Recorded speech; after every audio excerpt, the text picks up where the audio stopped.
Bonjour à tous, ici Eric Epting. Alors aujourd'hui, poursuivons avec les différents types de bonus. Et là, on va passer aux commissions résiduelles, c'est-à-dire récurrentes. Résiduelles, ça ne veut pas dire qu'il ne reste pas beaucoup, mais ça veut dire tout simplement qu'elles tombent tous les mois, mois après mois, année après année, tant que vos équipes génèrent un chiffre d'affaires mensuel, soit par de la consommation personnelle, et donc en plus en accumulant donc des clients réguliers. Donc consommation personnelle plus clients réguliers qui commandent chaque mois égale commission résiduelle. Donc poursuivons avec notre exemple tout simplement. D'abord des bonus par niveau. Donc le plus classique dans les plans de rémunération c'est ça.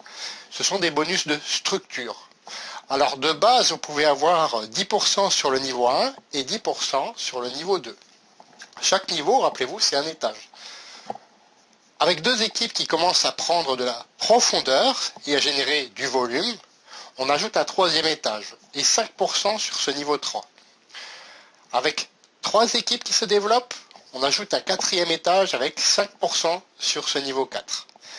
Et avec quatre équipes qui se développent, on rajoute d'abord un cinquième étage, un cinquième niveau, avec 5% de nouveau et l'idéal serait d'avoir, pour éviter d'avoir justement une coupure dans le nombre d'étages qui se bâtissent en profondeur et continuer à toucher sur cette profondeur, l'idéal serait d'avoir par exemple 2% de bonus infini à partir du niveau 6.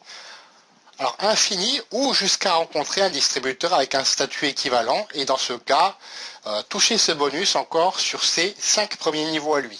Soit au minimum toucher sur 11 niveaux de profondeur. Comme je vous le disais la dernière fois, c'est quelque chose qui est appréciable. À ça peut s'ajouter bien sûr un bonus de parrainage personnel, ce qui encouragera donc le fait de toujours continuer à parrainer. Donc pour toucher 5% supplémentaire du volume personnel de chacun des distributeurs que vous parrainez personnellement. Et bien entendu, ce bonus n'est pas affecté lorsque vous choisissez de placer votre nouveau distributeur selon la stratégie vue précédemment. C'est pas génial ça? C'est excellent. À ça, donc on peut comparer les bonus générationnels. Alors c'est quoi un bonus générationnel? Ce sont des bonus payés sur un chiffre d'affaires de groupe, jusqu'à atteindre le premier distributeur qui a atteint le rang leader.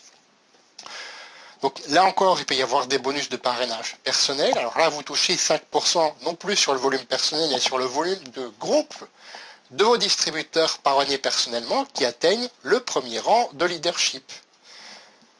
L'idée ici, donc le comportement que ça va engendrer, c'est de créer personnellement un maximum d'équipes leaders, un maximum d'équipes avec des rangs leaders. Imaginez qu'un leader fasse par exemple 10 000 $ de chiffre d'affaires mensuel. Ça représente une augmentation de 500 $ par branche leader. Est-ce que vous voyez demain donc demander une augmentation à votre patron de 500 $ qui tombera après tous les mois? Là, vous pouvez vous l'accorder vous-même. Alors, les bonus générationnels de leaders, en plus, peuvent se construire et s'étaler sur plusieurs générations en profondeur. Par exemple, 2% la génération 1, 4% la génération 2, 2% la génération 3, 1% la génération 4 et 1% la génération 5. Je le rappelle, une génération représente le volume de groupe, le chiffre d'affaires de groupe entre deux distributeurs leaders.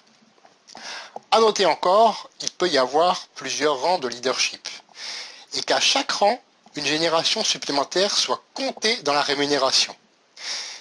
L'idée ici est de construire un leader ou plus par branche afin de donner de la profondeur et donc de stabiliser votre revenu et en même temps d'augmenter comme vous l'avez vu tout à l'heure. Voilà. Donc j'ai dit comparer génération et bonus de structure, mais l'idéal ici est d'avoir un plan de rémunération où ces deux types de commissions résiduelles s'additionnent. Pourquoi? Là encore, ça va éviter la coupure, les plans de type breakaway en anglais, pour ceux qui connaissent. C'est-à-dire qu'au bout d'un moment, vous allez construire une équipe, vous allez toucher parfois 15-20% sur cette équipe, et hop, une fois que vous avez atteint le rang de leadership, le pourcentage chute, par exemple, à 5-6%. Est-ce que ça vous motive à construire?